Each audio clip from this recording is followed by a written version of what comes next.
वालेकुम dear students, कैसे हैं आप सब। आज हम केजी क्लास में अपनी उर्दू की वर्कबुक का सफ़ा नंबर 36 करेंगे, जिसका उन्वान है भारी आवाज़ें।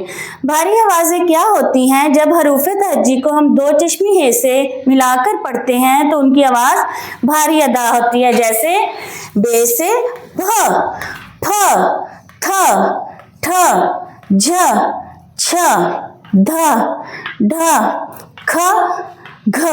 अब हम इनको लिखने की मशक करते हैं।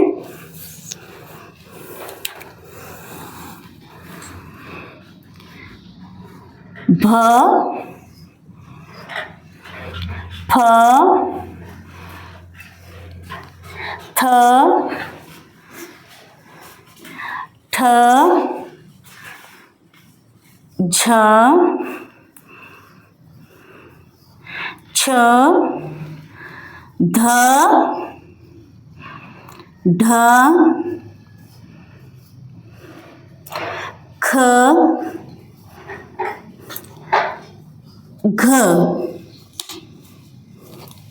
अल्लाह हाफिज।